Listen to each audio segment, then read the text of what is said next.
નમસ્કાર દર્શક મિત્રો, દિલોક સત્તા શોમાં આપનું સ્વાગત છે. આજે આપણે જે વિષય પર વાત કરવા જઈ રહ્યા છે તે માત્ર એક ટ્રેડ ડીલની નથી. આ છે ભારતની વૈશ્વિક ઓળખને નવી ઊંચાઈ પર લઈ જવા એક મોટા વળાંકની છે, જે માત્ર એક દેશ કે પછી એક સેક્ટર સુધી સીમિત નથી, પરંતુ તેનો પ્રભાવ ભારતની સમગ્ર અર્થવ્યવસ્થા, શેર બજાર, રૂપિયા, એક્સપોર્ટ અને સાથે એનર્જી સિક્યોરિટી અને આવનારા અનેક વર્ષોના જીડીપી ગ્રોથ પર જોવા મળી શકે છે.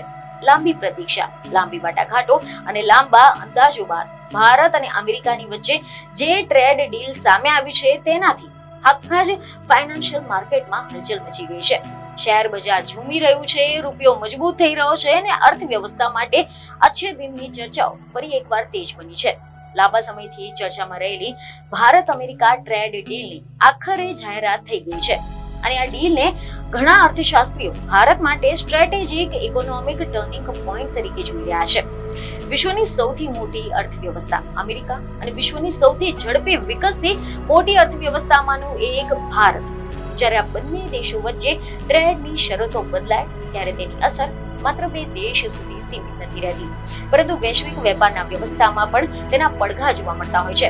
કલ્પના કરો, એક બાજુ છે દુનિયાની સૌથી મોટી અર્થવ્યવસ્થા અમેરિકા અને બીજી બાજુ છે સૌથી ઝડપથી વિકાસ કરતી અર્થવ્યવસ્થાઓમાંનું એક ભારત.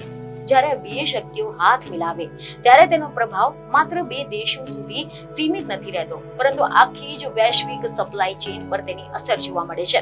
તો સૌપ્રથમ આપણે વાત કરીએ કે આ ડીલનું સૌથી મોટી જે હાઇલાઇટ છે તે હાઇલાઇટ પોઈન્ટ કયા હતા.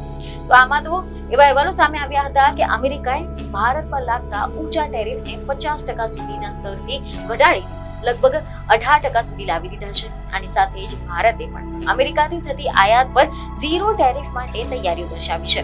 અર્થાત ટેરિફ અને નોન ટેરિફ બેરિયર્સને લગભગ પૂર્ણપણે દૂર કરવાની દિશામાં એક મોટું પગલું.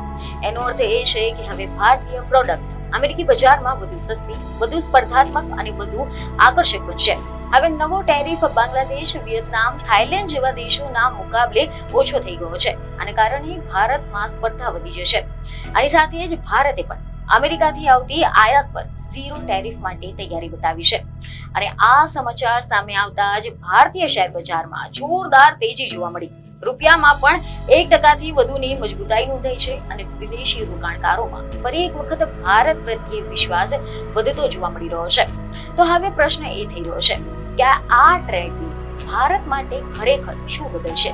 તેના ફાયદા માત્ર તાત્કાલિક છે કે પછી લાંબા ગાળાના છે? અને કયા સેક્ટર, કયા વર્ગ અને કયા સ્તરને તેનો સૌથી મોટો લાભ જોવા મળશે? તો ચાલો સમજીએ કે આ ટ્રેડ ડીલના 5 સૌથી મોટા ફાયદા કે જે દરેક ભારતીયને જાણવા જોઈએ. આજના આપણા જે વિશ્લેષણ છે તેમાં આપણે અમેરિકા સાથેની ટ્રેડ ડીલના 5 સૌથી મોટા ફાયદાઓને વિગતવાર સમજવાનો પ્રયાસ કરીશું. જેમાં સૌથી મોટો ફાયદો છે ફોરેન પોર્ટફોલિયો ઇન્વેસ્ટર્સ એટલે કે FPI ની વાપસી અને આના સાથે જ રૂપિયા પર સકારાત્મક અસર. છેલ્લા કેટલાક સમયથી વૈશ્વિક અનિશ્ચિતતા, ઊંચા વ્યાજ દર અને જીઓપોલિટિકલ જોખમોના કારણે વિદેશી પોર્ટફોલિયો રોકાણકારો ભારતીય બજારથી થોડા દૂર ગયા હતા, પરંતુ હવે ટ્રેડ ડીલ બાદ સ્થિતિ બદલાતી દેખાઈ રહી છે. કારણ કે ટેરિફમાં મોટો ઘટાડો થવાથી ભારત હવે વૈશ્વિક રોકાણકારો માટે વધુ સ્પર્ધાત્મક અને વિશ્વસનીય બજાર બની ગયું છે. FPIની વાપસીથી ડોલરની આવક વધશે. આના કારણે રૂપિયો મજબૂત થવાની પણ સંભાવના રહેશે. એક અંદાજ મુજબ રૂપિયા ડોલરની સામે 88.5 થી 89 સુધીના સ્તરથી મજબૂત થઈ શકે છે, જે આયાત ખર્ચ અને મોંઘવારી બંને માટે રાહતરૂપ સાબિત થશે. હવે વાત કરીએ બીજા ફાયદાની. તેવા અહેવાલ છે કે બેલેન્સ ઓફ પેમેન્ટ અને કરંટ એકાઉન્ટ ડેફિસિટમાં સુધારો થશે. ભારત માટે બેલેન્સ ઓફ પેમેન્ટ હંમેશા એક સંવેદનશીલ મુદ્દો રહ્યો છે. FY27 માટે લગભગ $5 બિલિયન બેલેન્સ ઓફ પેમેન્ટ ગેપનું અનુમાન હતું, પરંતુ ટ્રેડ ડીલ બાદ એક્સપોર્ટ વધશે, વિદેશી મૂડી આવશે અને કરંટ એકાઉન્ટ ડેફિસિટ પરનું જે દબાણ છે તે ઘટવાનું છે. એક અનુમાન છે કે FY27માં CAD-માં 10 થી 20 બેઝિસ પોઈન્ટનો ઘટાડો થઈ શકે છે, જે ભારતને મેક્રો આર્થિક સ્થિતિ માટે ખૂબ જ મહત્વનું સંકેત છે. હવે ત્રીજો ફાયદો છે ભારતીય શેર બજાર કરશે ઇમર્જિંગ માર્કેટ્સને આઉટ પરફોર્મ. હાલ સુધીમાં આ વર્ષે ભારતીય બજાર અન્ય ઇમર્જિંગ માર્કેટ્સની સરખામણીમાં પછાત રહ્યું હતું. MSCI ઇન્ડિયાએ નેગેટિવ રિટર્ન આપ્યું છે, જ્યારે અન્ય ઇમર્જિંગ માર્કેટ્સમાં પોઝિટિવ રિટર્ન જોવા મળ્યું છે. પરંતુ આ ટ્રેડ ડીલ બાદ પરિસ્થિતિ બદલાઈ શકે છે.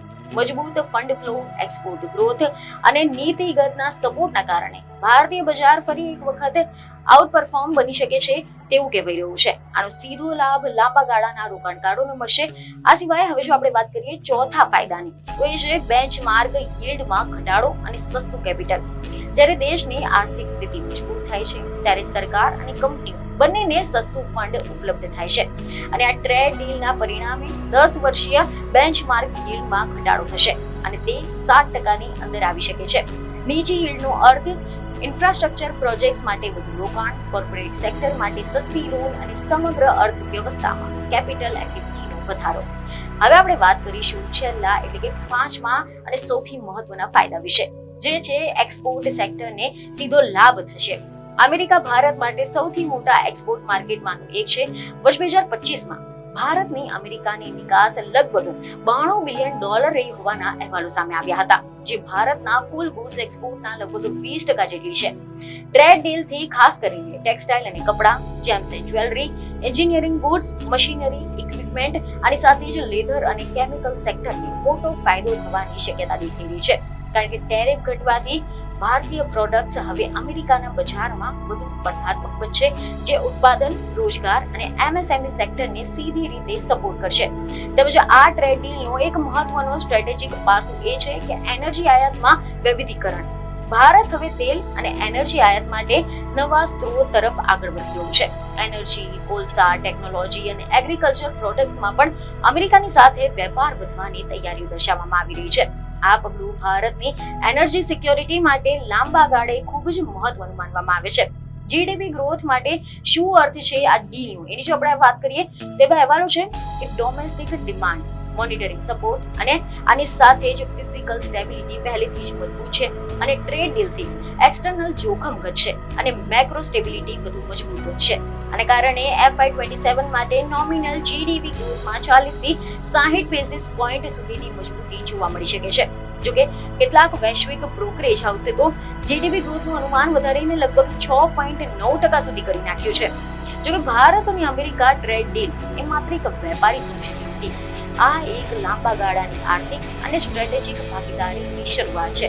હજી સરકાર તરફથી અનેક મુદ્દાઓ પર સ્પષ્ટતા આવવાની બાકી છે, પરંતુ અત્યાર સુધીમાં જે સંકેતો મળી રહ્યા છે તે દર્શાવે છે કે આ ડીલ ભારતના વિકાસ માર્ગમાં એક મહત્વપૂર્ણ માઇલસ્ટોન સાબિત થઈ શકે છે.